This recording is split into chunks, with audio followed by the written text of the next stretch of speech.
3, 2, 1. Good evening, everyone. Welcome to Louder Than Podcast. Today is September 12th, National Video Game Day. It's not just for the greeting cards, it's also for the social media spam. But today, we're spamming your social media with a show. Coming to you live is Chris. Eric. I am not half asleep. And Ferox is somehow setting the quality for the show as low as you'd expect. Now, let's move on to the first topic. In our semi-conscious state, let's bring out the favorite little topic of loot boxes. Now, we've already waffled on about it a bit before, but we have to return to Belgium because EA and 2K are starting to pick fights.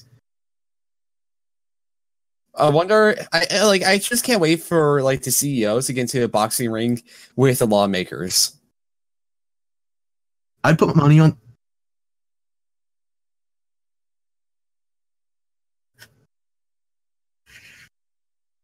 Stealing a note from Uwe Boll's playbook of all things. Yep. Should have stole a book from Uma Thurman's.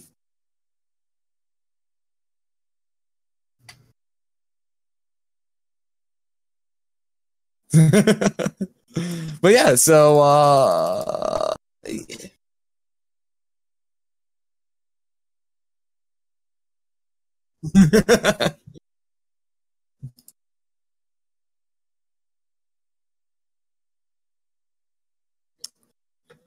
great.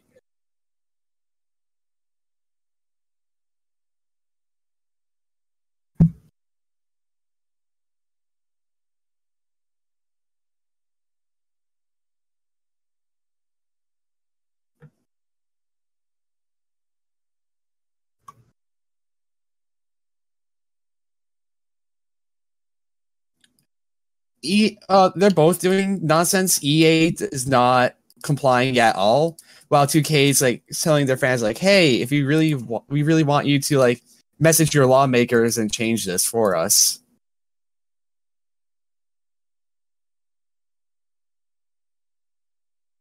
No, 2K is complying for the time being. They followed the Activision, Blizzard, and Riot, or was it Riot or Valve? That's it. That's Dota. It was Valve, yeah. I don't know who owns it. Those companies are currently complying with it by disabling loot boxes locally, which means they just can't be purchased in Belgium.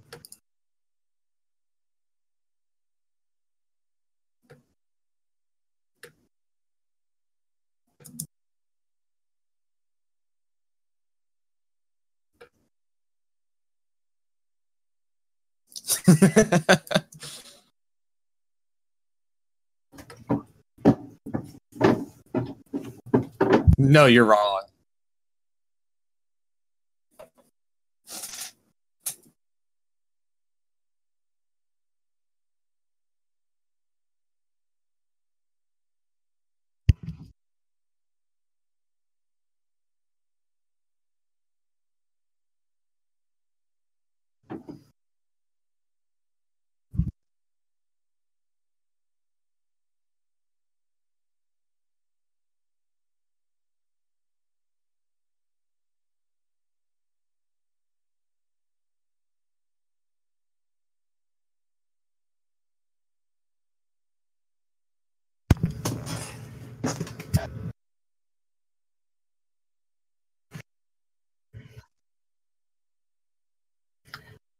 I would call it pathetic, pleading, but all those synonyms have already been used, so I'm just going to call it predictable.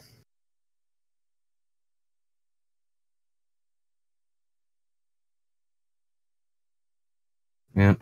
However, EA is refusing to use another P word. They're not pussing out on the legal fund because they're not just trying to tolerate the fine, they're fighting the regulation. They are outwardly defiant of the Belgian government, who has already said they are considering possible jail time as a sentence for this violation. Really? I don't know who they're going to extradite to actually be sentenced, but...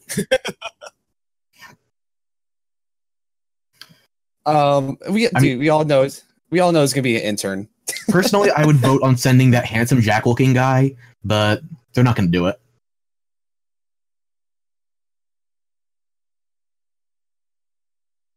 Extradition discussions over fucking loot boxes.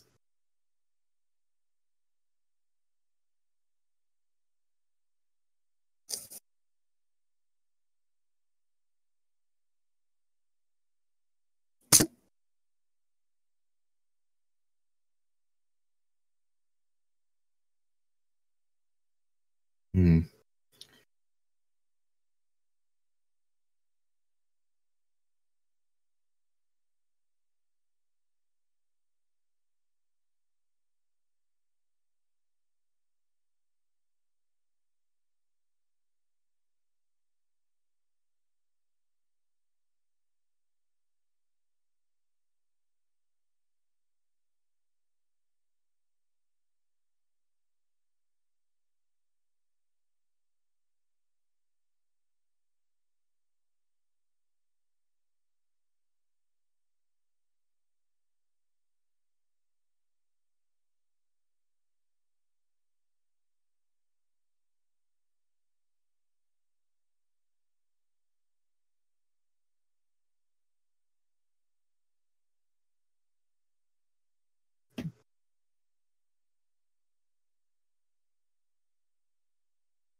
I think their biggest argument is falling back on the things that are permissible that aren't also falling into the gambling regulations.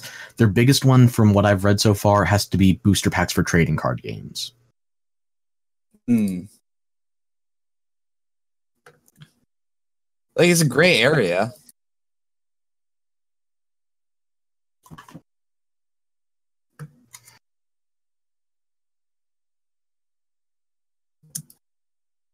There's an open economy that you can cash out of, though. Well, the question is well, really fast. Like, you say you can get physical product, but what about for like Magic Arena and Hearthstone, where it's not a physical product, and they can just really mess with like the numbers. That's the thing with collectible card games versus trading card games. It's an incredibly closed-off economy whereby you can't actually exchange them for the property of other owners. Like, they are effectively loot boxes in Hearthstone, considering how closed off things are. And I think Hearthstone actually has fairer loot boxes than Overwatch does, if we're staying with Blizzard examples. Because Blizzard, you can't disenchant things unless you have a duplicate of them, whereas Hearthstone, you can disenchant things without.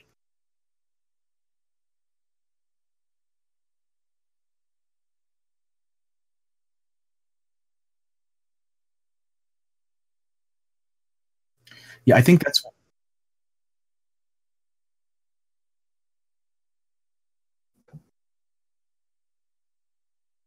Yeah,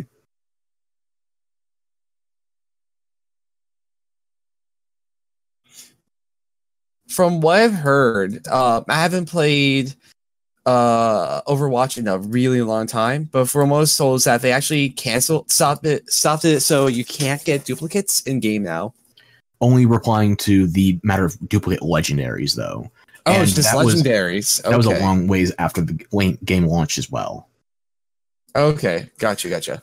It wasn't like they would, I don't know, scale the pricing for event items, which cost 3 times as much as regular items during the event, to actually give you 3 times as much dust or coins, because, you know, actually keeping the values consistent. Why would they do that when they can charge you more for less?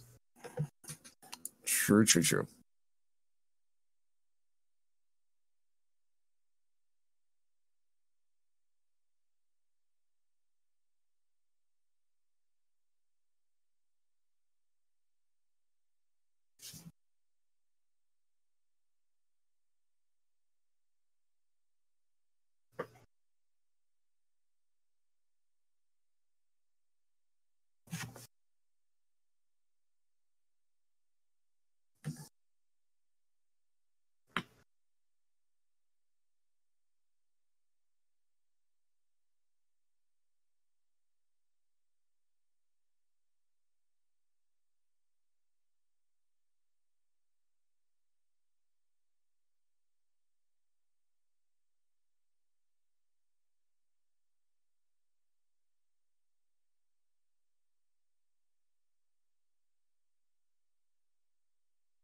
Yep, this is definitely making it to the mainstream press. I think it was actually either a day or so apart from the Battlefield 5 coverage. I think it was CNBC that had some of the most unintentionally funny stuff, where they were trying to defend EA for moving Battlefield 5's release date, and they said that it was contending with stuff like Call of Duty 5. It's like, do you know what you're talking about at all? Like, don't you have a sheet in front of you that tells you the names of the games at least? Why would they? Yeah. While we're still on the EA topic, there was something else that came up with them recently in regards to loot box that I think more people need to call out, because people have been taking this piecemeal quote from one of their not press conferences, what's the word? Investor meetings?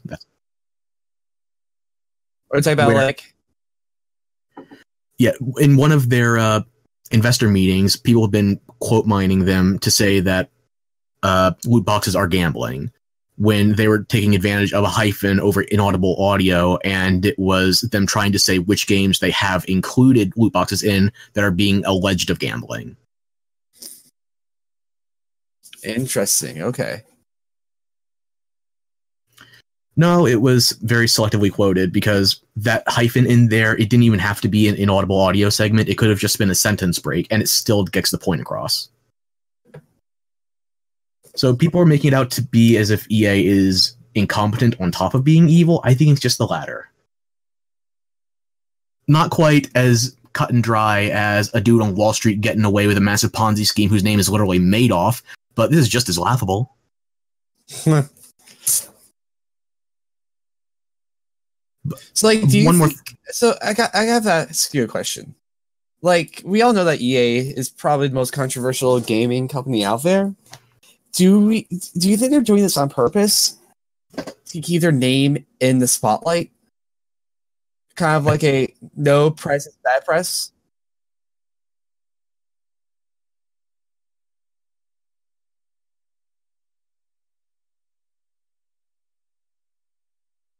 I actually have some of those numbers if you're curious, but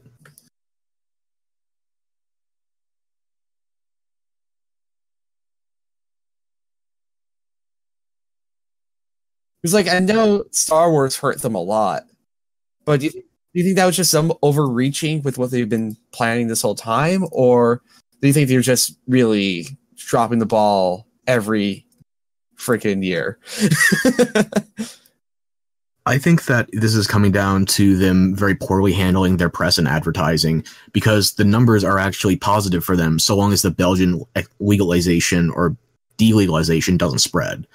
Because the big thing that from another one of their investor meetings was the takeaway of just how profitable their 2K series, the sports games, are for the loot box transactions.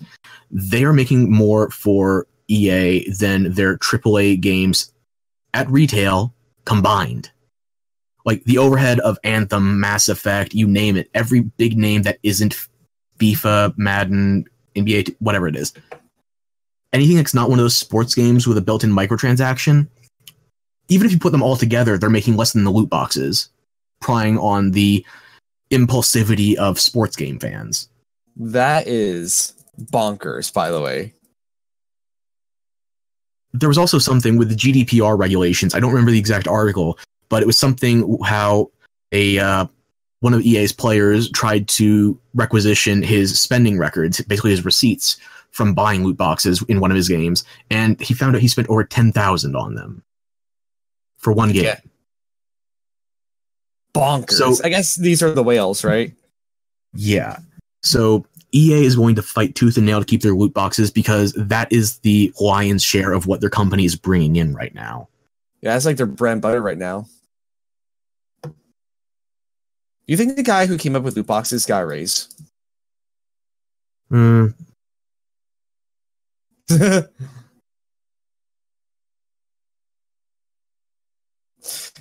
Hey, there's like, I went to a casino and like, I think we could do this in games and no one's going to care. Like, brilliant. Well, I mean, if the 2K president is anything to go by, he was getting raked over the coals after he said that he wants all of their games to have additional consumer monetization involved in them. It was after GTA 5, I think, with the GTA Online success. They took 5 years to not put out a single fucking thing other than Red Dead Redemption 2 ads. And now they're talking about putting loot boxes or some additional cosmetic purchase trend, whatever, in everything. whether it's booster packs, whether it's going to be some sort of XP boost, or just some additional way to monetize any avenue you can think of. They're going to have at least one of those in every game now.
To be honest, that's why I stopped playing Hearthstone, because like the new expansion was once every 3 months, and I was dropping $50 per expansion. And I was like, hold on. One, I don't like where the meta's going, but I feel like I have to keep buying to keep up, or just like give my life to the game and just play nonstop. So, so like it's kind of like a dependency you get on games. I feel like there is a gaming addiction. Um, and also like speaking of addiction, like maybe it's kind of like smoking. Like everyone knows smoking's bad, but people spend like a crap ton of money on cigarettes, vapes, and all that. Maybe it's just like, hey, I don't mind spending extra like X amount of money to get this endorphin rush. Well, if we're building off of smoking as an example, the United States might not be representative of the sort of global consideration for the product. I mean, if you go to Australia, for example, they have to include imagery of possible side effects and consequences of smoking in order to dissuade people in spite of the marketing campaigns. In the United States, you can't advertise it on television. However, you still have these products prominently placed in stores with a significant markup to compensate for the taxes. Mm. But the thing is that I don't think cigarettes can screw up any harder because they have a built-in consumer base that is dependent on their product. It's like the oxycodone producers, or was that pharmacy company? I don't remember the name of the pharmacologists, but basically the guys that made OxyContin, which is responsible for a major addiction wave in the American South, are now making a pharmacological cure for OxyContin addiction. Mm. So they made the problem and they're solving it too. It's like, I forget where I saw the quote, but it's like a window replacing company advertising to you by strapping their business card to a brick and chucking it.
I agree.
Like, do you think it's just like a sign of a bad game that you're kind of forced into speeding through the process? I might inadvertently have to quote Jim Sterling here, so I apologize from the outset. But he was making this point with one of his recent Jimquisition videos, and he was talking about how these games that are so heavily embedded with microtransactions are antithetical to games as a medium because you are basically paying to skip. And if your game has gotten to the point where people do not want to play it in order to earn what they want, you are fundamentally flawed in how you're designing it. Was that like how the Harry Potter game worked? No. You paid per like minute. Yeah, and if you didn't, your child would end up strangled. But that's a thing with mobile in general. Yep, normal stuff. But yeah, like I feel like he made a good point with that, I think.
Mm.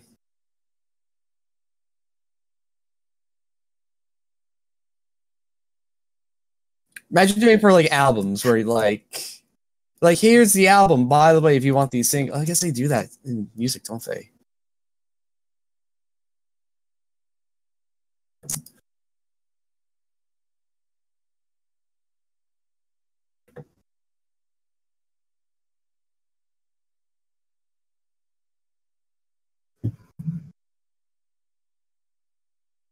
Mm, true.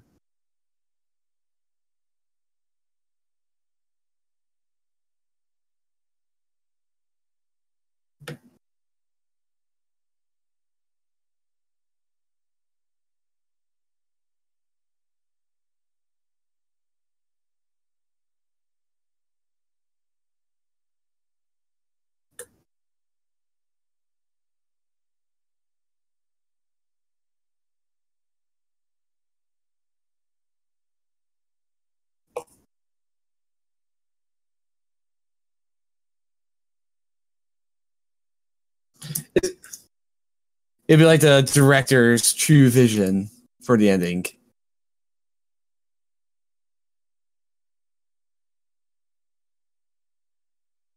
Yeah, I agree. I don't know.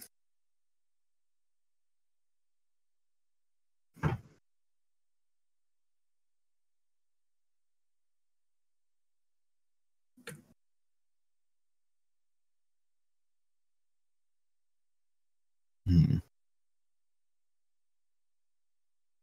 I think the interactivity is the biggest factor in here, because whether it's card games, tabletop games, games in general, anything that has you as anything other than a passive observer in the audience allows you to become more engaged, and thus you invest more of yourself into it, and you're willing to invest more of your wallet into it.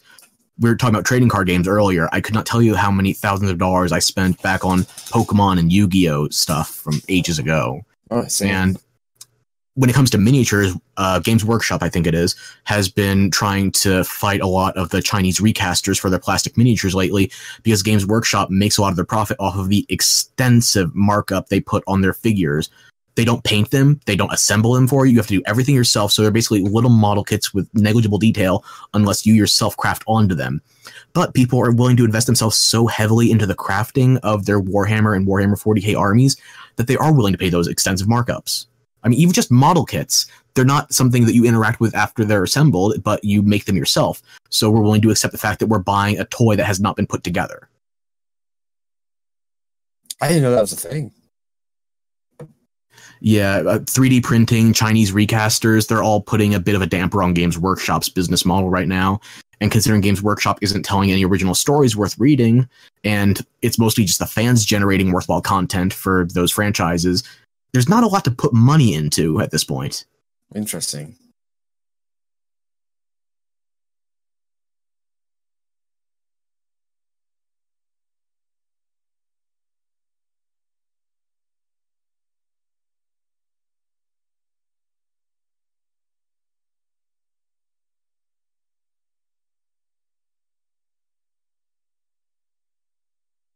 Hmm.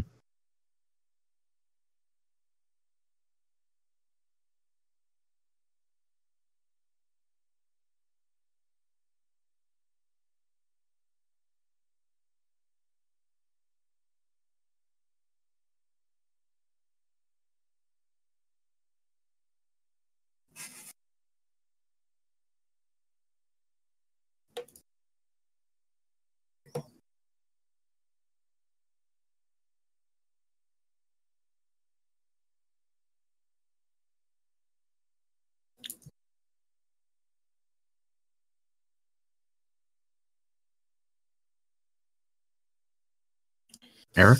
I do want to ask, do you guys think it's ever going to go to the way it used to be? Or do you think that we're kind of like trapped in here for the rest of gaming eternity? I think Pandora's box has been opened and there's no hope at the bottom. People aren't willing to put away this monetization. People aren't willing to put away the monetization now that they've seen it's profitable. And you have this, I don't know how it is game companies get to pretend they're not making money anymore when they make more than film, music, every other industry you can think of. But apparently they're scrounging by and they just have to monetize every bit more, even though they can be carried by whales on one game and the entire rest of the studio, the entire rest of the company doesn't actually have to worry about it. The profits are just so distorted across the marketplace. They're dependent on things that are willingly exploiting consumers, and that cannot be sustained. Not for much longer. I agree. Do you think we're going to have another gaming crash? Like, that's a hard question to answer, but like, it could happen. I'm not willing. Well, there's that Razorfist video I mentioned once before. I can forward it to you if you like. You were saying?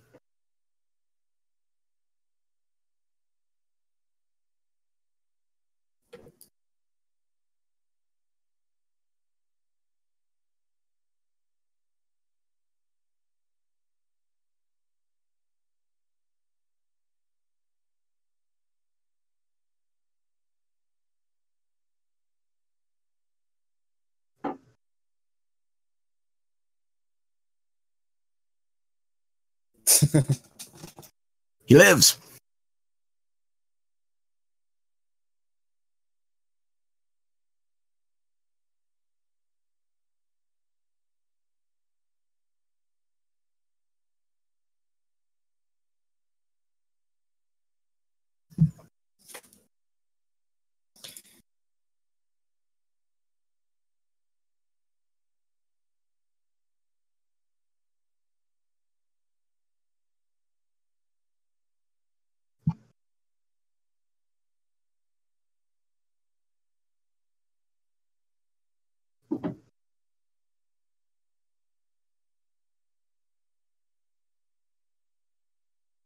Oh, it's a great game.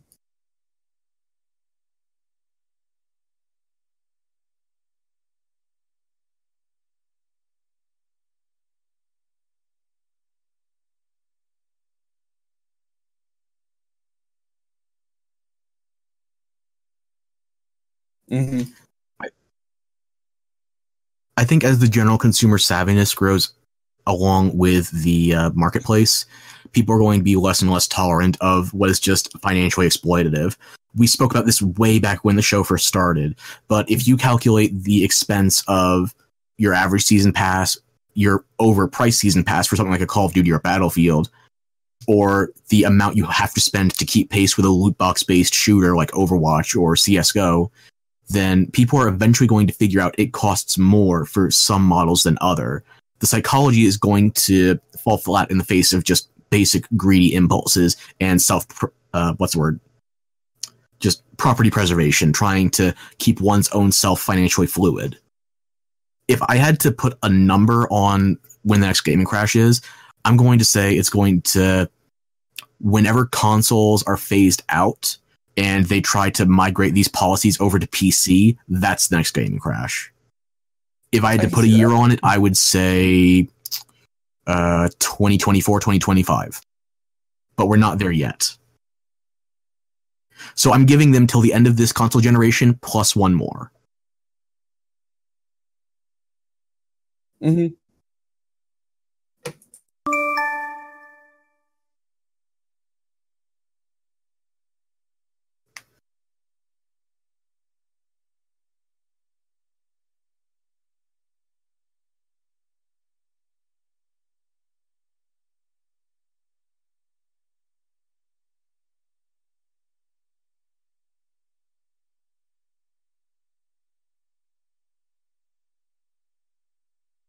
Is this the good fight?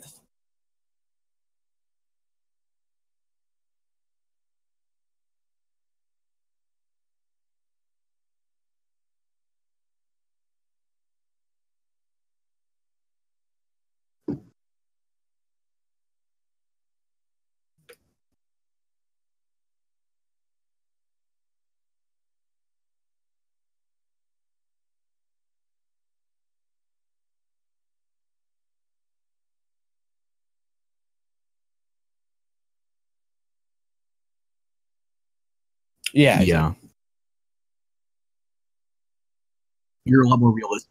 You're a lot more realistic with your consumer expectations, whereas I have made the mistake repeatedly of having, I don't know, vague optimism.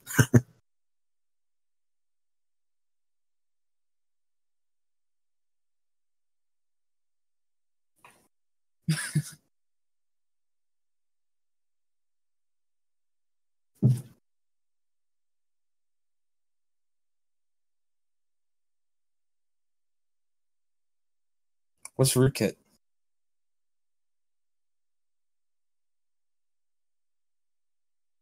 Whoa. Okay.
That's wild.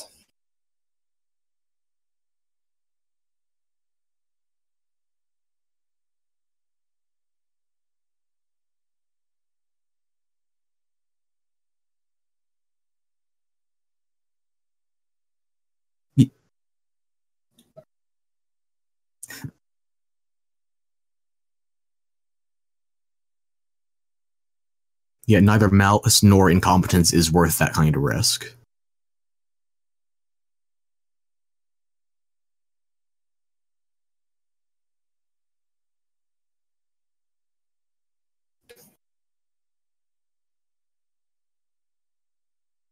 Hmm.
Hmm. Mm.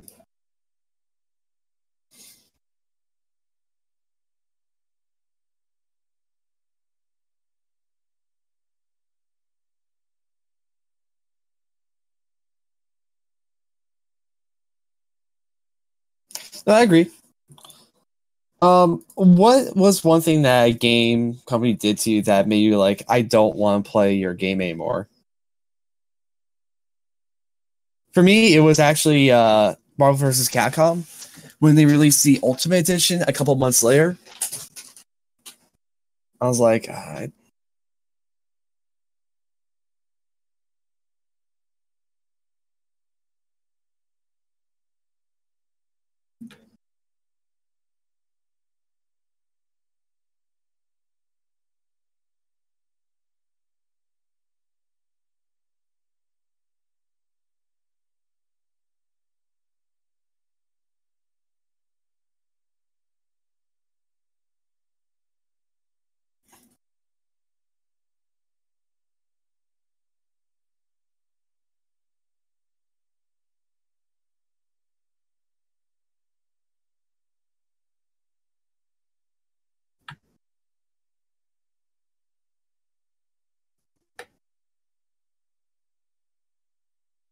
Do you guys remember where, I forget the year, but it was when Bethesda first put out DLC for Oblivion. Horse Armor got laughed out of the console generation for $3. Now you have people saying that as long as it's cosmetic, it's okay for skins that cost between tens and, if you go to CSGO, thousands of dollars. but I feel like if Bethesda released Horse Armor again, they would laugh at it. They did. They released the Dwarven Mudcraft, which was an April Fool's joke once. They released it and they charged for it on the Creation Club. They did it twice. You know what? I think that's fair. If you're comparing it to other games at this point. Like,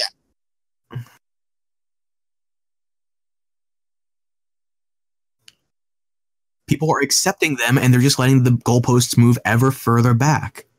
yep. What can we? It's not much we can do about a situation like that, though, because, like, yeah, no, I mean, no, that's like, I haven't bought stuff like that in forever, but like, one person,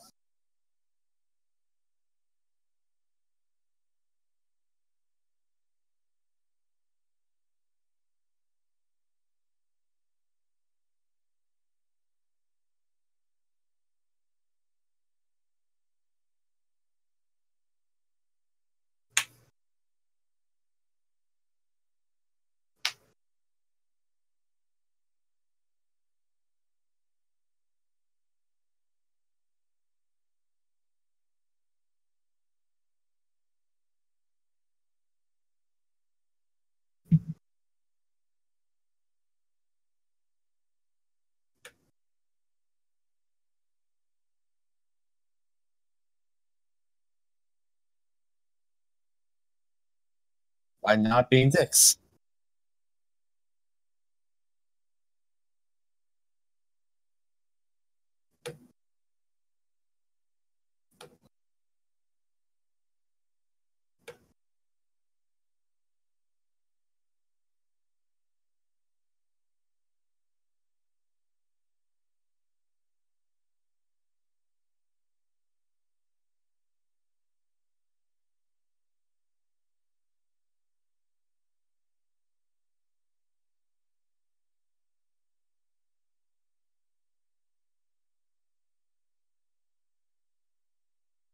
And now it's a new game. Yeah, these companies have started to forget just the pure good value of good press. And if you don't increase your monetization models, then consumers are going to give it away for free now because it's so unexpected in the current marketplace. I mean, Cyberpunk 2077, before that game even had anything resembling a release date, people were shilling for it hard because they said, we're going to leave greed to other companies. We're not going to have additional monetization streams. We're just going to release the game. And for all the... Good guy.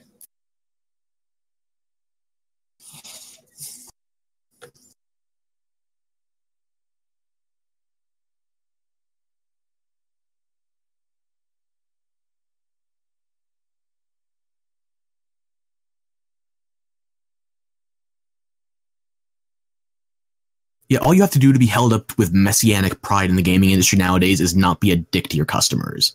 Like, the bar is that low. How do you sink further down? EA.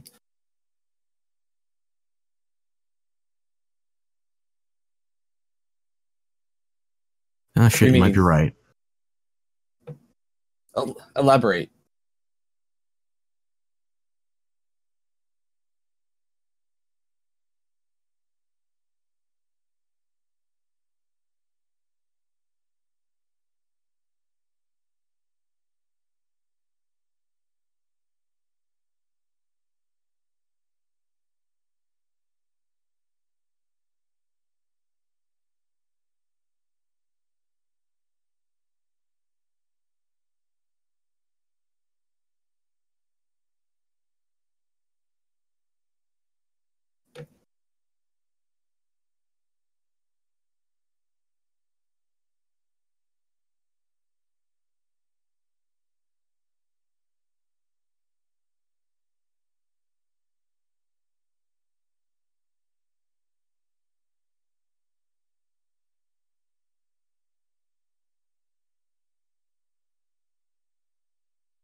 I mean, if you want to go for a specific example, we could go with... Well, how far off topic are we getting before I start? Nothing too crazy. Okay, then I'm probably going to go off on too many tangents, so I'll save it for another day.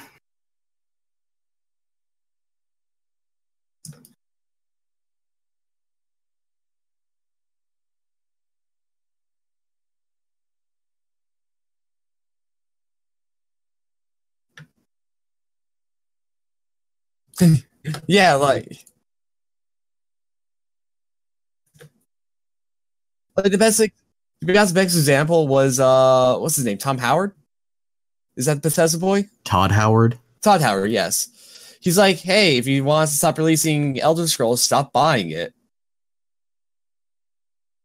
I'm like, he has a point. I mean, you just have to look at the Battlefield 5 pre-orders to see people can actually do that. Just a matter of getting pissed off enough to actually exercise their self-restraint. What's that? Or Battlefield V, as Trevor Noah calls it. Is Trevor Noah funny anymore? I don't listen to him. I don't think he was ever funny. I know they tried slotting... I like Jon Stewart, and they tried slipping him in there. He doesn't do it for me. No, same here. He's no Jon Stewart. So why did they hire him as all people to do the first press wave for Battlefield 5? EA is full of bad decisions. What can I tell you? No, that's exactly it. EA's bad decisions. Like, when I heard Trevor Noah did, I'm like, wait, what? All right, Yeah. so I think we've talked this one to death. Are you ready to move on to another topic? Maybe you don't want to kick a dead horse?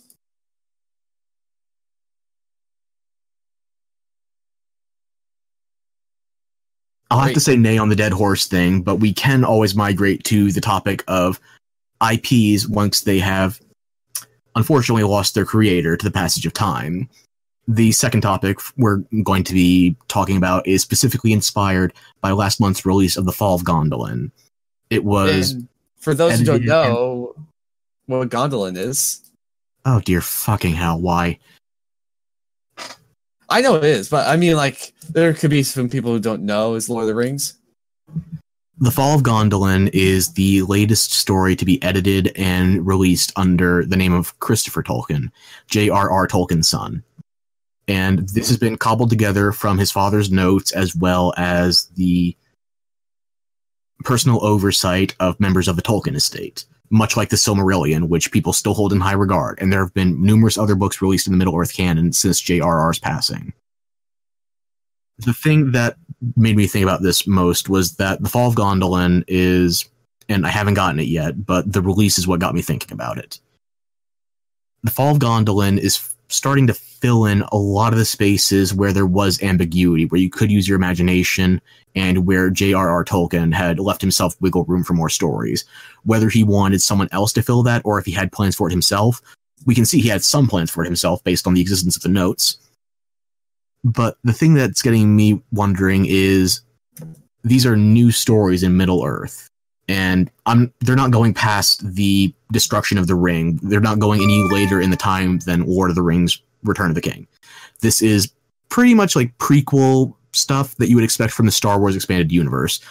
The long, far gone past of the legacy fiction, as Disney now calls it. But the thing is, what gets me worried about this is that these are still new releases under the Middle-earth canon, and the Tolkien estate might keep going with them, because there's still a fair bit to extrapolate from J.R.R. Tolkien's notes. So, the distinction I'm drawing here is that Tolkien keeps getting built onto, whereas someone like Sir Arthur Conan Doyle, he gets adapted. You can look at just how many Sherlock television shows and movies there are to see that people aren't trying to do a prequel or a sequel to Holmes. They're trying to basically do their own twist on it.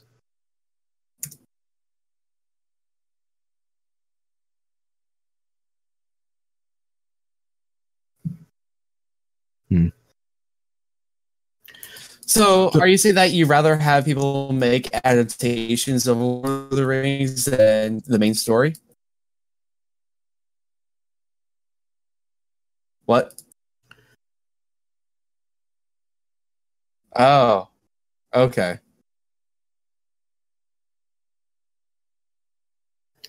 Oh, so like, are you trying to say that you would rather have people make their own adaptations of Lord of the Rings over added to the universe?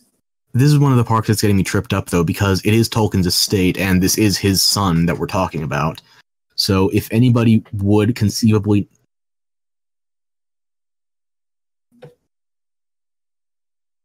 Yeah, I mean, if this was being written and edited by Christopher Tolkien, I probably wouldn't give it a second glance. But it's still got J.R.R. Tolkien's name on it, and Christopher Tolkien is credited as an editor. Whereas this was not a story that J.R.R. Tolkien necessarily wanted to tell. I mean, we're a couple of decades removed from that knowledge. So I think the last person I know other than Christopher Tolkien that actually knew J.R.R. himself, that I knew had any involvement with the franchise, was Sir Christopher Lee, who actually met Tolkien and read the entire trilogy once a year prior to being cast as Saruman. Yeah. The only member of the cast to actually know J.R.R. Tolkien. It's a factoid. Wow. It's not as good as that factoid where Peter Jackson was trying to direct him as to how he should sound when he gets stabbed in the back, and then Sir Christopher Lee, you know, a formal knight who has served in World War, came back with, "Do you know what sound a person makes when they are stabbed in the back? Because I do." You know who... You know who we should really ask about this? Like, if we could actually talk to him, Stephen Colbert. Colbert is probably the biggest Tolkien trivia master on the planet right now. Which is why I'm wondering what he thinks of the situation. Oof. I don't know. I mean, I think the last thing he did to do had... Yeah, let me try again. I think the last thing he had to do with Lord of the Rings was being brought on as a canon consultant for the Hobbit trilogy. He got a little bit of a cameo in Lake Town, but mostly he was brought on there to make sure the fiction was kept straight, and apparently he did not do his job based on those 3 movies. But you just hear him talk about the original trilogy of movies, you hear him talk about all the expanded fiction with the books. It's always fun to see James Franco get owned, especially twice live on Comedy Central. Why, James Franco tried challenging Stephen Colbert on Tolkien trivia. Got his ass handed to him. Twice. Good. Mm-hmm.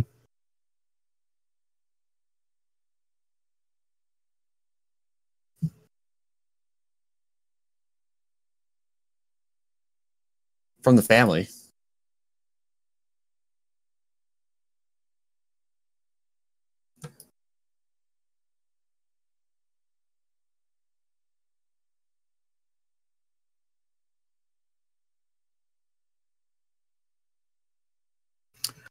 I think it might just be me being very protective that inspired this in the first place, because I've said it before, Lord of the Rings is my favorite story ever told, so it's obviously my favorite book. And when it comes to the expanded fiction, I'm highly protective of it. And I've read some of the other books that have come out since Tolkien's passing with the edited by Christopher Tolkien stamp across them. They're not bad. They're not on the same level as the stuff that J.R.R. micromanaged himself, but it is still ringing the echo of Middle-earth.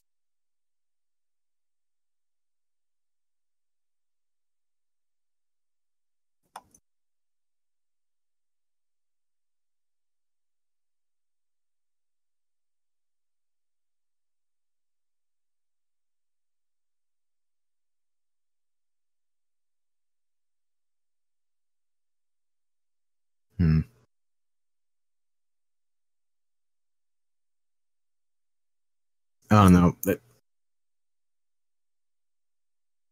Maybe I'm being overly analytical on this, but I think this is the last vestiges of copyright holders kicking and screaming in my head, where it's like, this is a property that should have been opened up a ways ago after Tolkien passed. The estate is still bringing in the vast shares of the benefits from, you know, their father actually making the property. But that said, I'm not sure if it should have been opened up to the public, though, either, because I'd be just as outraged if it was somebody else trying to claim they were tacking onto Tolkien's work.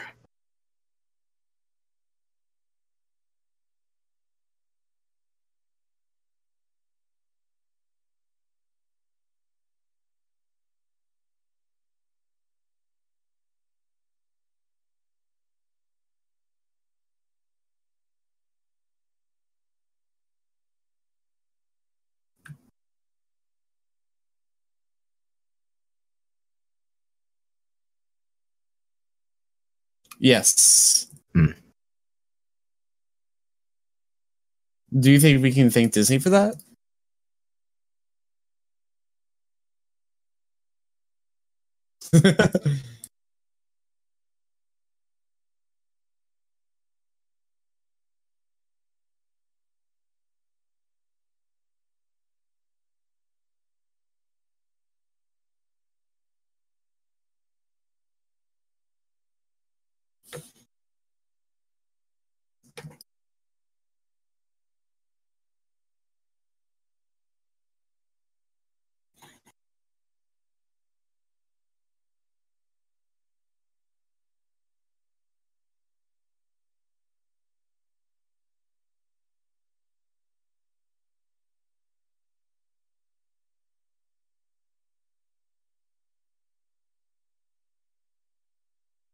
I'm gonna...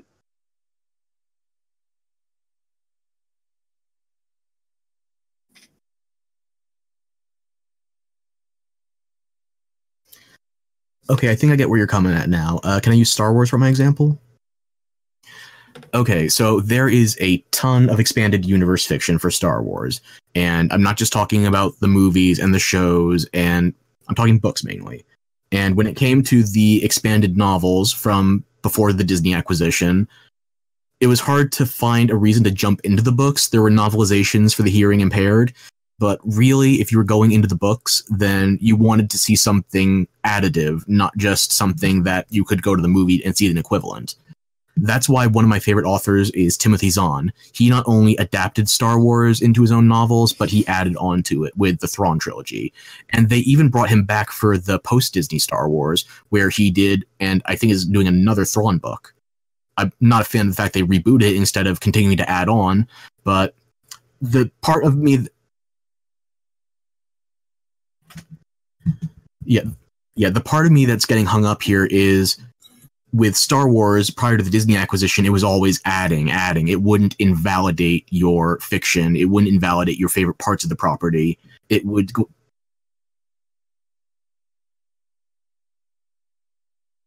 Yeah, they've had to separate it into the legacy canon versus the new canon. They're saying those decades of books you grew up with, those no longer count. We're going to ignore them. Versus the way Lord of the Rings has been treated in adaptations recently, I don't trust them to add on to it. And by them, I just mean I'm not saying the Tolkien estate. I mean, if this did go public domain, I think people would try to slapdash a lot of their own parts into it without factoring in Tolkien himself. There's a lot of interpretations of Tolkien's fiction that I disagree with heavily. For example, people saying that it was parable for nuclear disarmament, I think, are reading far too liberally into the power of the One Ring. Versus you have Tolkien outwardly saying that he is anti-industrialization and that he wanted to harken back to the purity of rural farm colonies with Hobbiton and the Shire. And people would just try to read that as highly independent, almost... I'm not going to go into what people are interpreting specifically, but there's a lot of modern... Yeah, there's a lot of modern contentions about how you would read Tolkien today and how you would recreate it. And you get stuff like the video games nowadays. I'm going to use Shadow of War as my example, where they're basing it more on the movies than they are the books, but they're still pulling from the expanded fiction, so they're trying to be informed by the Silmarillion as well as the Jackson trilogy. And then they go back to change things in both of them, which messes with both canons, where you have the main character, what's his name, bland, generic guy, Ranger, and he ends up replacing one of the Ring Wraiths at the end of Shadow of War. Those have been set in stone for...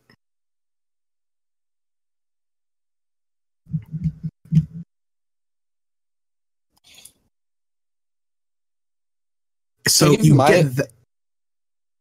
Say again? Actually, finish your thing, then I want to say something.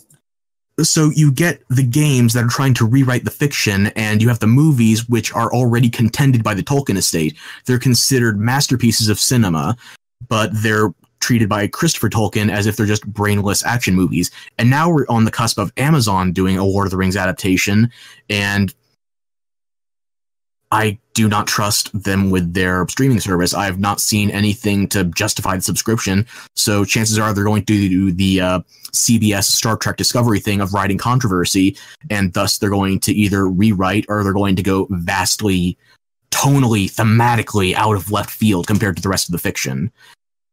Lord of the Rings has been so carefully guarded for so long. I imagine this is what Disney addicts feel like when there's talk of Disney possibly losing the copyright. Mickey Mouse doesn't seem like he should be public domain. And in that same way, I don't think that Lord of the Rings should leave the Tolkien estate. But I don't know what they can do with it at this point. It's already printing money left and right, but they're trying to continue J.R.R. Tolkien's work. If my father had some way for me to continue his legacy, I think I would try it.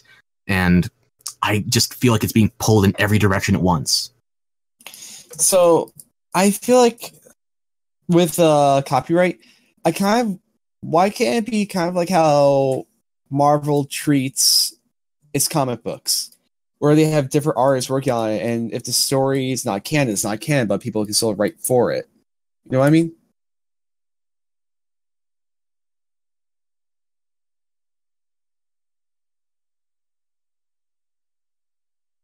Why?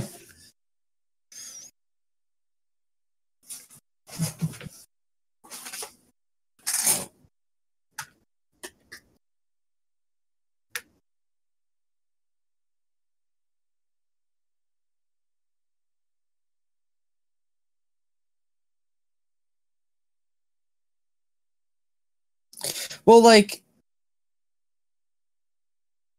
no, I mean, like if the Tolkien estate wants to make another book or a movie, or I guess a book, they can say this is canon.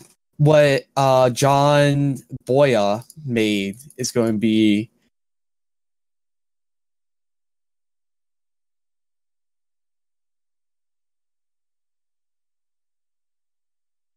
knowing that it's yeah. So like, I think that'll be fair because then the people who want to make Lord of the Rings lore can make it, and if it's good, the fans can accept it, knowing that it's not canon. If not, they can be like, "Well, fuck it."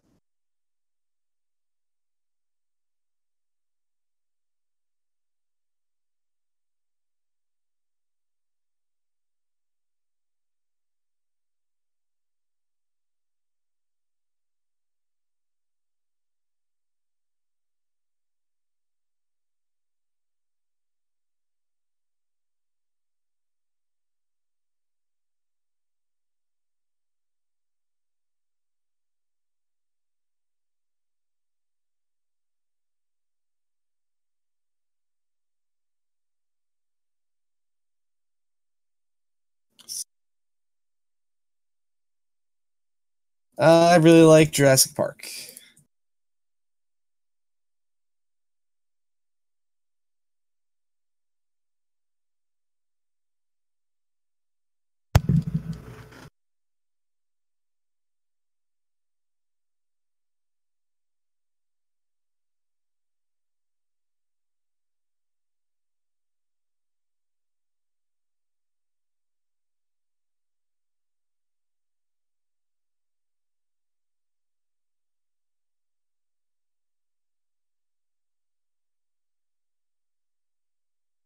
May I interject?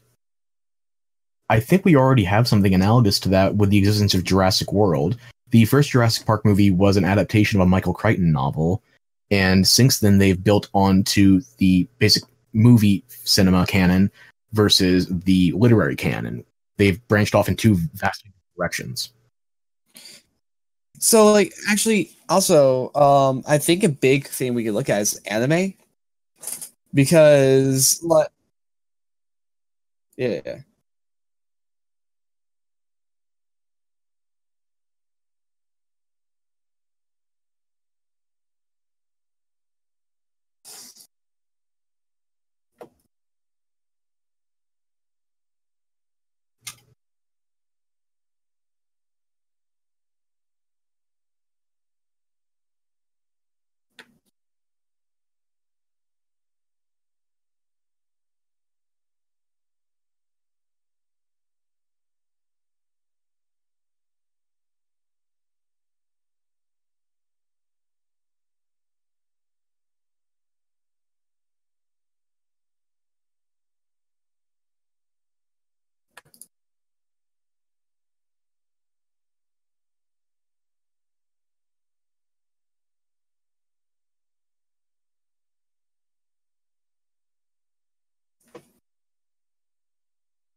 I think it depends, to be honest. As long as it's consistent with the pre-existing property and the quality is high enough, I see no reason.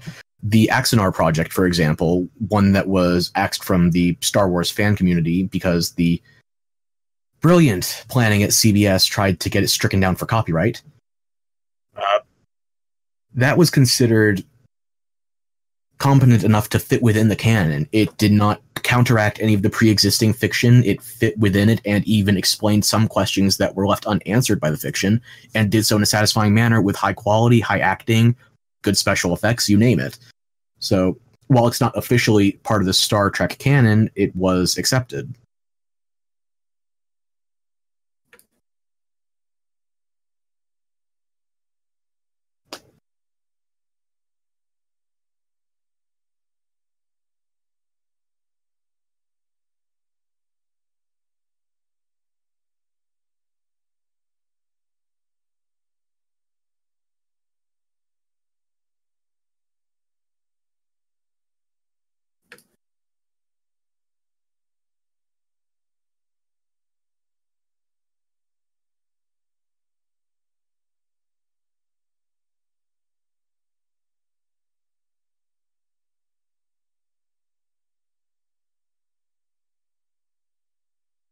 Hmm. Can I give you an example? So I'm not sure if you guys are Harry Potter fans, but recently there was a fan-made movie that got the blessing from Warner Brothers to be released. It was released on YouTube. It wasn't released on in the movie theaters, but it was released on YouTube. It's called Harry Potter. Let me look up really fast to get the right name. Potter. Lord. While you look that up, I just like to point out that these arguments over what's canon and what's not in fiction has been going on for centuries. But using Sir Arthur Conan Doyle as an example, people have been trying to piecemeal which of Sherlock Holmes's tales can actually fit into a single continuity. And if you really want to stretch the definition of literature, we could even go back to religious texts, which have been getting argued for millennia.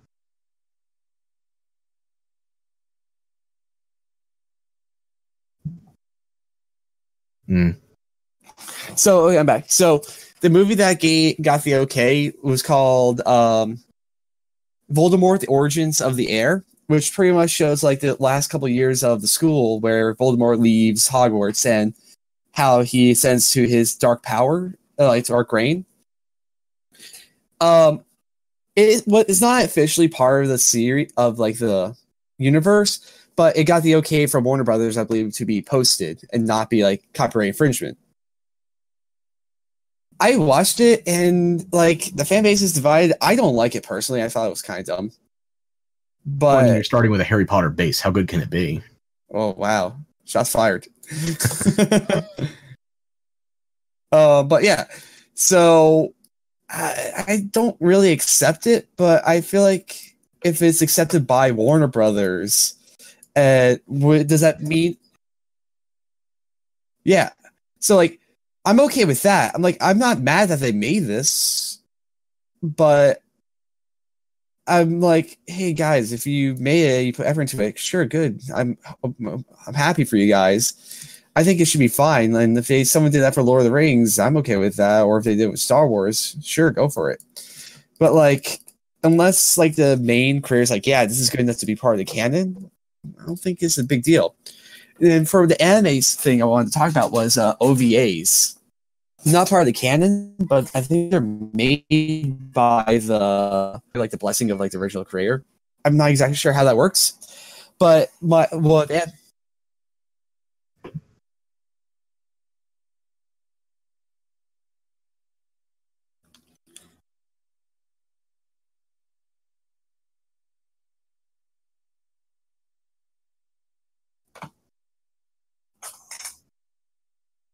for something else.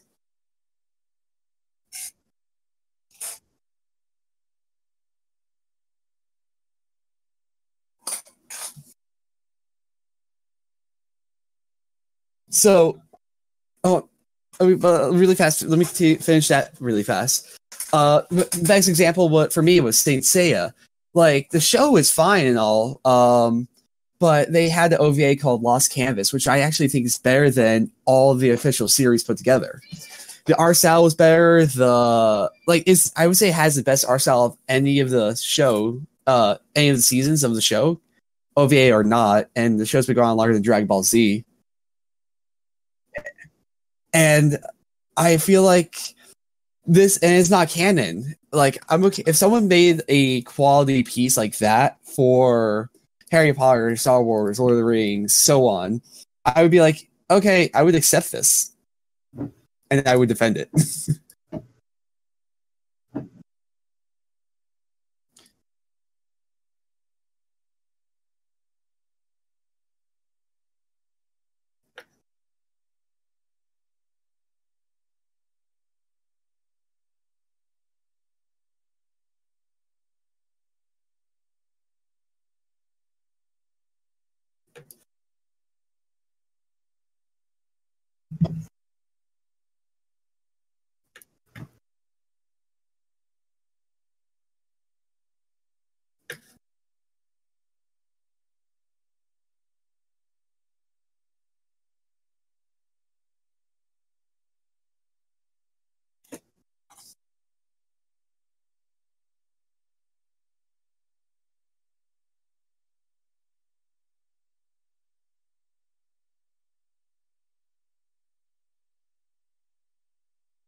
Mm.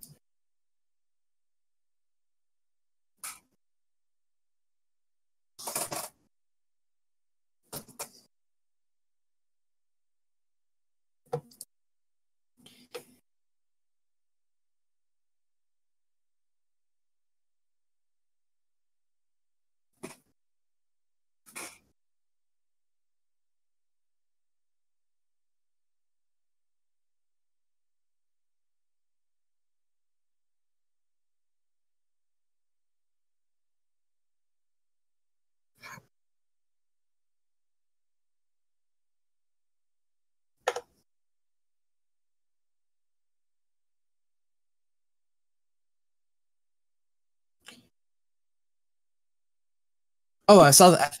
I think I saw something similar about that.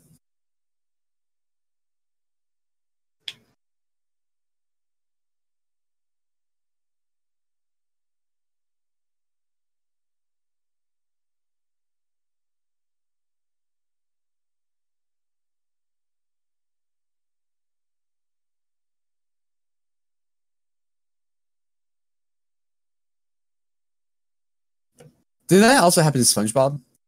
I think I think after season 2, they all left. I think after listening to you two, I've actually stumbled onto the reason this bothers me. I'm just going to backtrack a little bit before when Eric was discussing the OVAs, and it was the idea of dojins. It's, as far as I know, a literary release model that is exclusive to Japan, whereby you can use a pre-existing property in a print release that you yourself can monetize. And dojins are...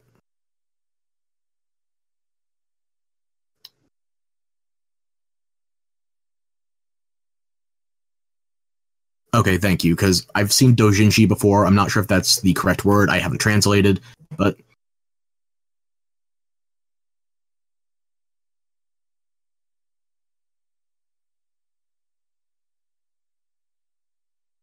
Okay, so what I was going to say is that I've seen... It's from up-and-coming mangakas, people that want to draw, not even if they're the original artists, but just if they're trying to do panel work for manga or anime. They're able to monetize their doujinshi or dojin to get themselves off the ground and to also make a reputation for themselves. That said, while they are very gratifying for very specific fan bases, the fact is they're not official. And what I eventually cycled back to in my own problem was that I'm so protective of the Tolkien name and the stories that it's marketing that's managed to win me over. It's the idea of wanting the official version to be the one I like, and why I'm still open to high quality, but I'm defensive about it. And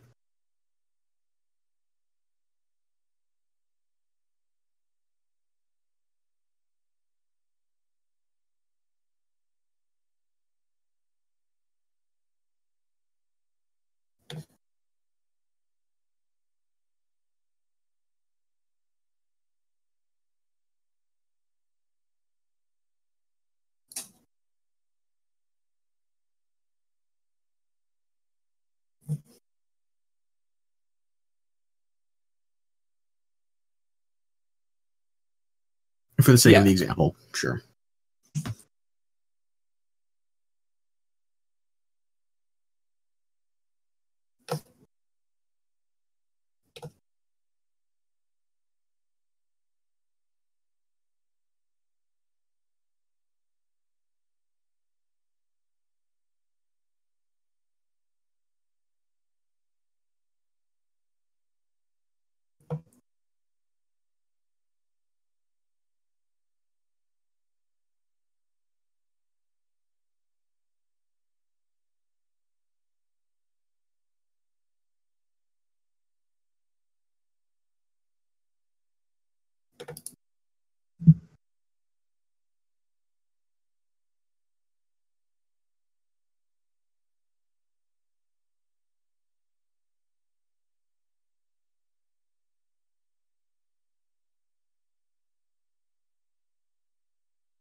I think our most modern applicable example would probably be Star Wars, and how even though George Lucas has sold off the rights, it's firmly in Disney's hands. Kathleen Kennedy's in charge. People still want his blessing on every new movie. I think this does just come down to the idea of making sure we have the official version and that the official one is the one we support. So, why don't we talk this out?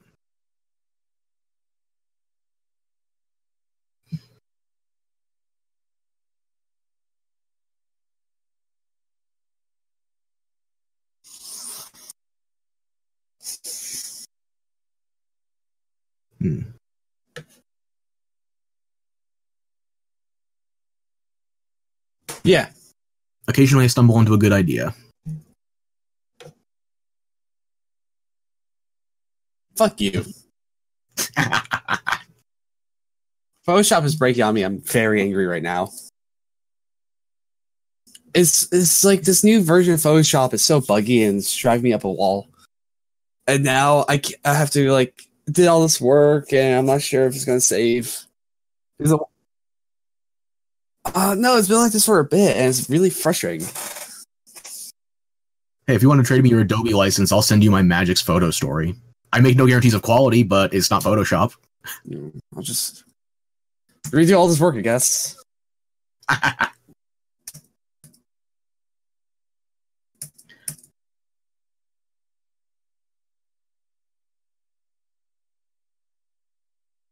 Let's close on a high note. I don't think we've had those in a while. By the way, how long have we been doing this for? Oh wow, it's a long one.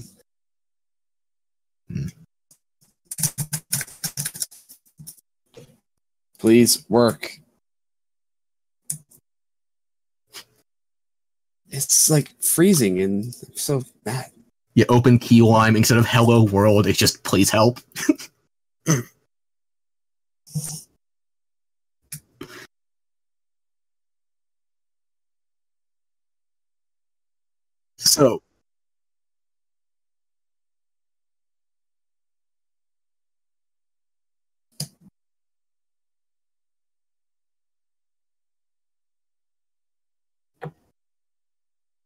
So when it comes to games, I think my favorite aspect is the power fantasy that is just too fantastical for life. While technology and other implementations of ingenuity we haven't considered yet may come up in the future, it's not likely in our lifetimes. And the idea of having these fantasies come to life in front of us and that we're able to build communities around them is something you cannot get in any other medium. Like we were talking before, the interactivity with it allows us to invest ourselves more heavily than any other medium. And that shows. If I were to, say, put 1,000 hours into an Elder Scrolls game, then the equivalent to that would be watching the same movie 500 or how many times just to consume it the same amount of times. But you'd be passive and you can extrapolate to a certain degree, but the exploration, the personal investigation, and most importantly, the personal investment, that's something that you just cannot match with other mediums.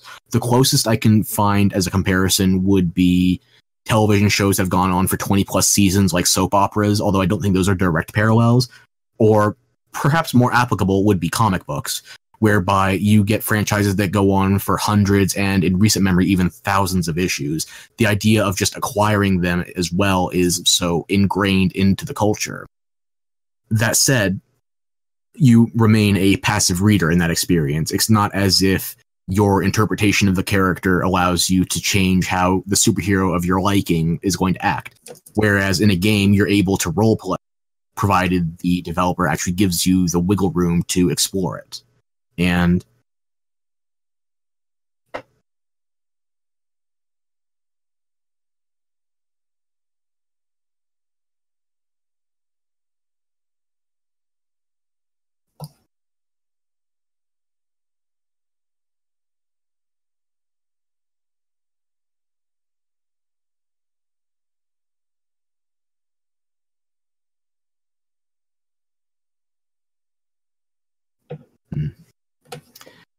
yeah, and the wish fulfillment, the power fantasy. There's always been memes about stuff like this game just panders to the male fantasy, and then the next picture is the Animal Crossing villager saying, "I've paid off all my debt." How many of us fit into that right now, where we could just use that sort of stability in our lives? And games give us that level of control.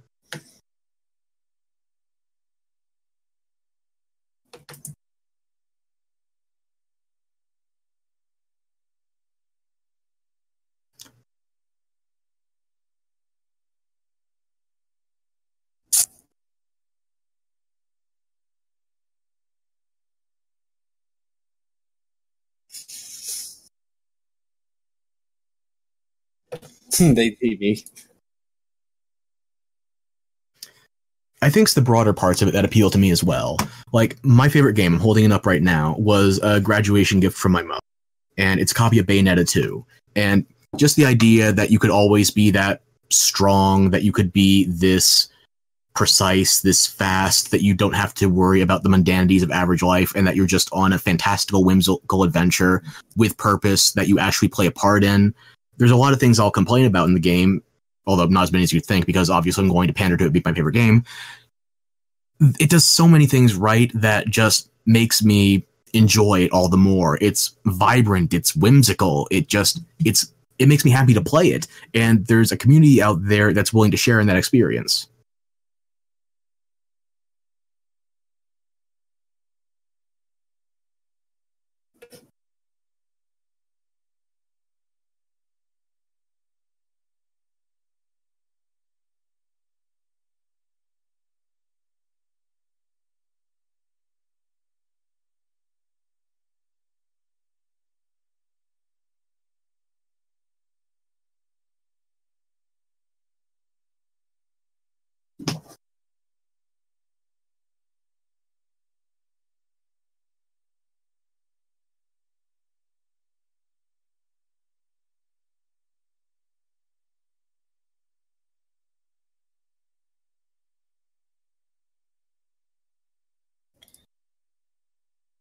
I feel like it might be because like a slight stigma to it, if you know what I mean. I think the sad part is that it's still such a, how to put it, this is an art form that's still in its infancy, whereas everything from the audio-visual medium of theater, television, and just stage plays, that's been around for decades, if not centuries, versus gaming, which has been, when would you say the first one came out? The 70s? So it's got 40 years tops.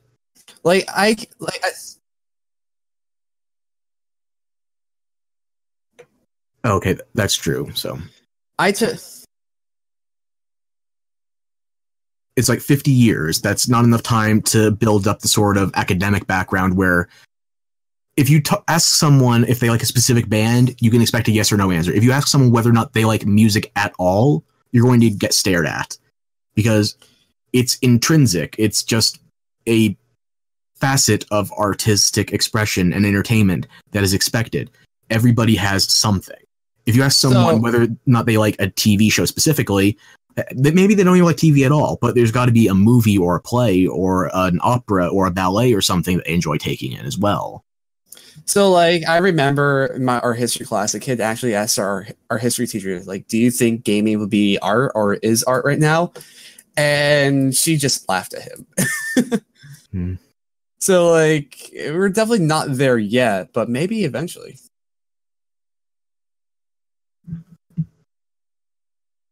Oh, she got fired also with tenure. She was a horrible teacher. But so like with me in gaming, the thing I think I like the most is like me. I'm a weird person when it comes to games. Like I like the strategy games. I like the games that take like for one round to finish is like 23 hours of gameplay.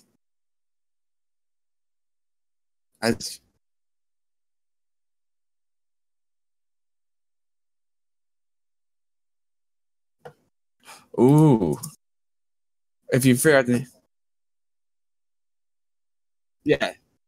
Yeah, like oh, I fucking love Endless Space. Oh, it's just like a new different way of thinking. It's like the modern version of chess. Like it's a way for me to like try to outthink people I play against or the AI. and hope like maybe my wits can beat them, not my reaction speed.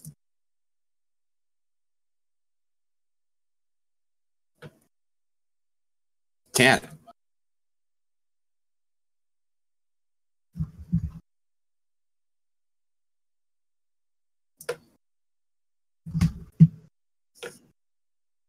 Rubik's Cube.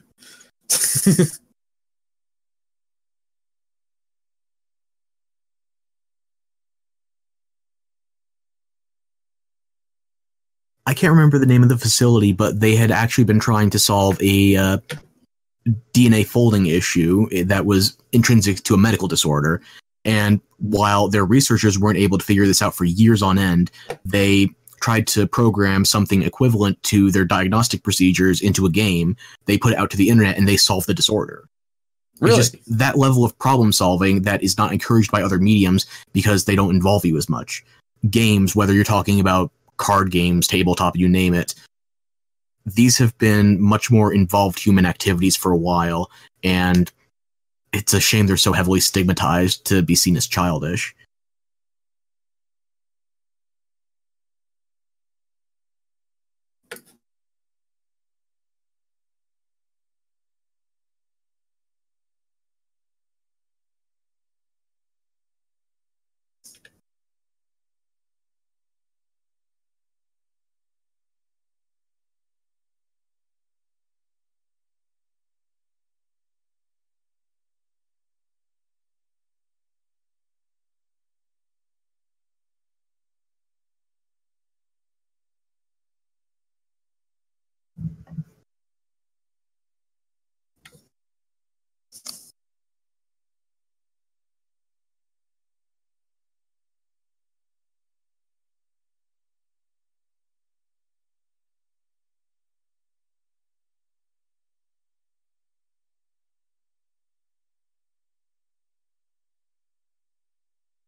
Gamification is a powerful societal engine. While it can be taken advantage of for something on the lines of the Chinese Sesame system, it's also able to create a whole new generation of problem solvers that do so. I forget where it was I was reading this, but it wasn't some major article or anything. It was just a social media feed of some of my friends. And they were talking about how previous generations in dealing with customer service are just trying to ingratiate themselves into their own closed circle, whereas the younger generations are trying to defend customer service from getting abused by boomers and shit. Wherein these people who are just trying to do their jobs, just trying to get by, they are not seen as utilitarian, they're seen as people too. Games have increased the empathy of people on a scale that I would never have predicted, because people are trying to focus on community above all else. And while that mindset has its downfalls, there are so many people that are getting screwed over right now because they're trying to redefine industries as communities, and it is bankrupting people on ideology. But if you're trying to do some shade of good, if you're trying to spread safety and happiness, then I'm not going to begrudge you for... I might begrudge you on the execution, but I'm not going to shout down your intent. And that intent is becoming more and more widespread.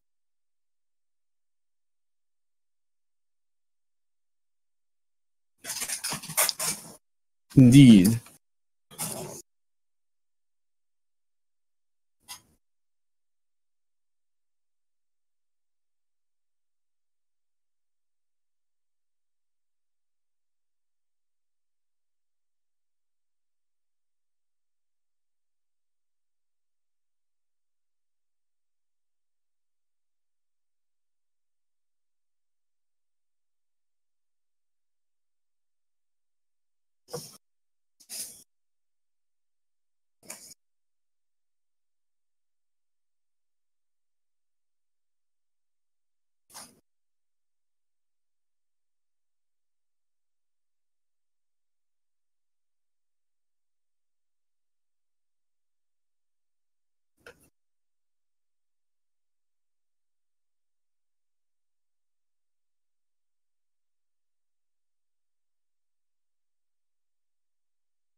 Mm.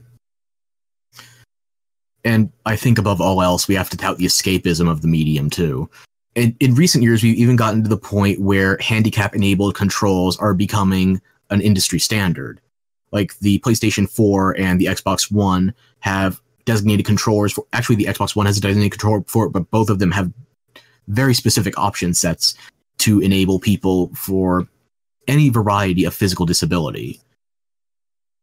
And I say this as somebody who enjoys spectacle fighters the most because it's a level of athleticism I'll never achieve, and the level of style and attractiveness and just all around spectacle is something that I never have achieved and in all likelihood never will in my life.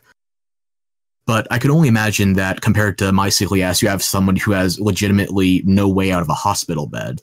The idea that this is their window to a better world is something that's hard to pass up. Agreed.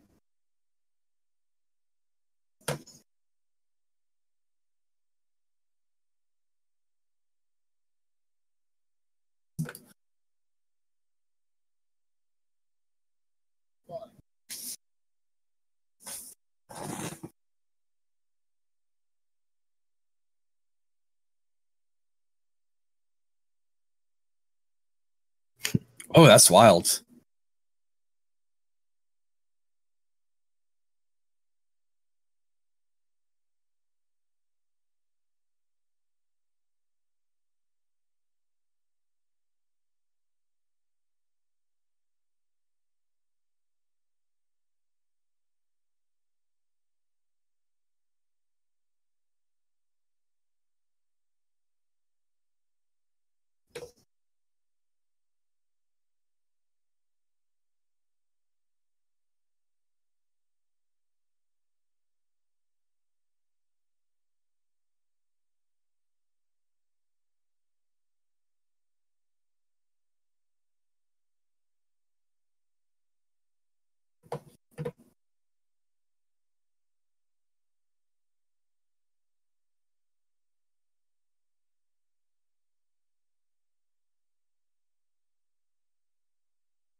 I think that's well put. Heck yeah, they are. They're in a rough spot right now with all the different industry problems, but let's not forget that above all else, we can still find fun in the hobby. Yep.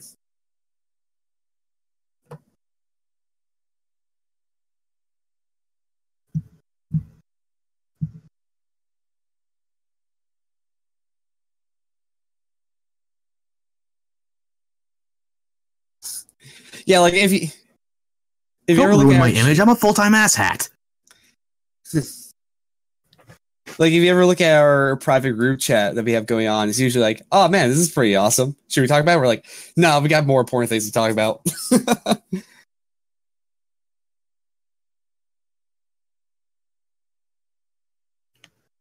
Same.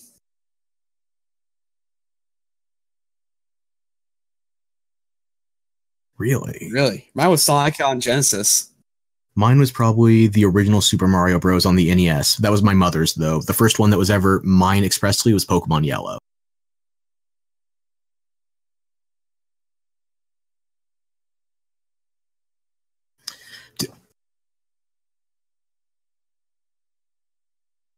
I remember. Oh.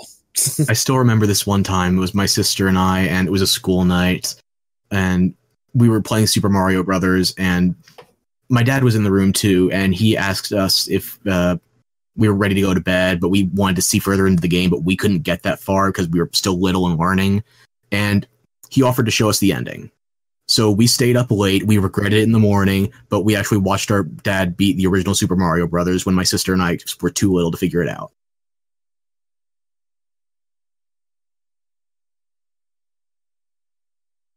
We got to see the warp pipes hidden past the brick walls at the end of the underground levels. We got to see enemies we didn't even know existed. We got to see him beat Bowser and rescue Peach. Bowser. I lost my dad before we started the show, so some of these are hard for me to bring up. But that's a really strong one for me.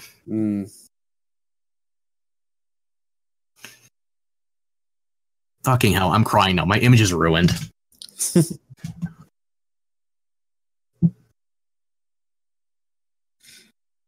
Achievement unlocked. Fuck you.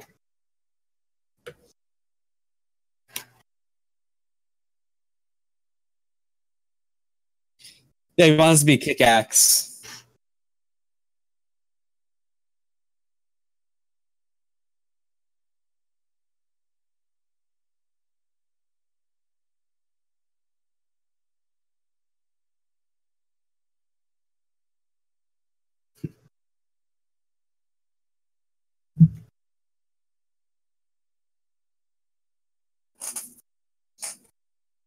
Yeah, oh man, no, I feel like hidden content on the CD then piecemealing it out is probably worse.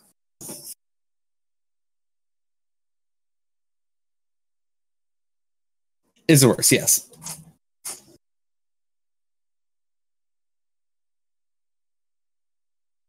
Who was that again?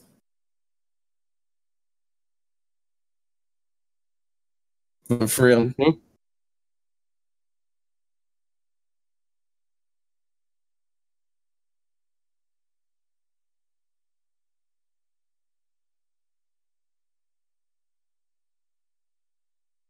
I thought no. Jack Thompson got the top billing as the lawyer, but he was the politician behind it, right? Oh, I thought it was all Jack Thompson.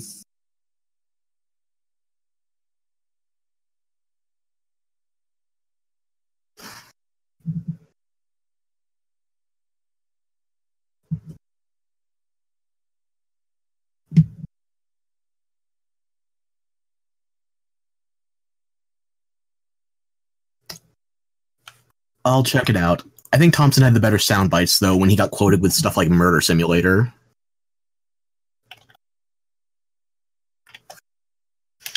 Yeah, he had a huge hissy fit after the hot coffee mod came out.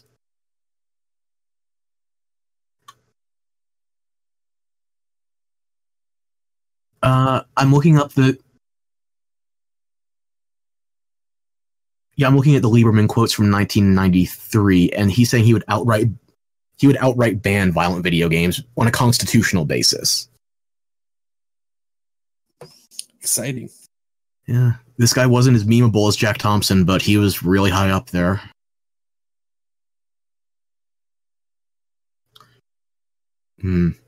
That face.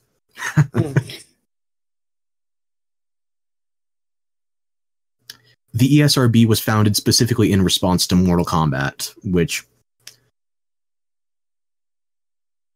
Yep.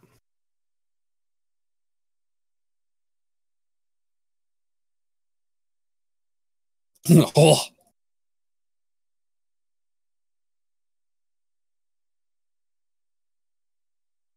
Yeah, I actually never heard of him. I only knew Jack Thompson. Well, we were...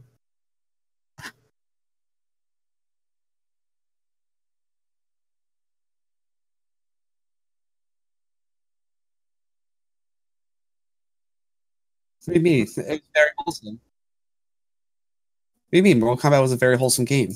What arguments can you have? Yeah. It encourages healthy parental roles with babalities. Turn people to snowmen.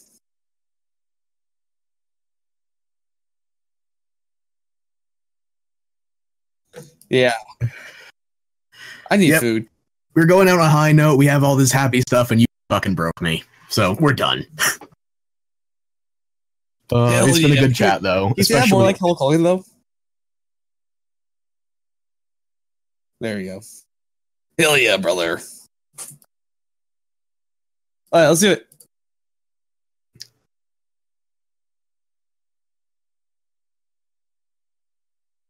What did you do? What? How long?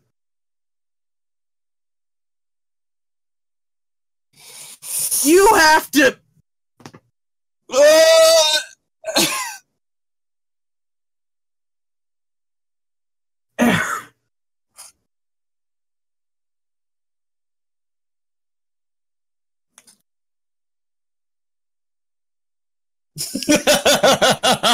Oh. Well, at least we had a good chat. Eric, please tell me you were recording. No. Eric, please. No, I said I couldn't get it to work because I was on my Mac. Oh, motherfucker. Oh. We had a great episode, and it's... God damn it.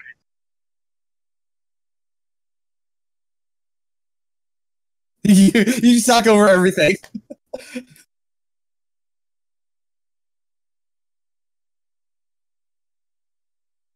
Yes. No. Eric, you're dumb. Just serious. I'm fucking hell.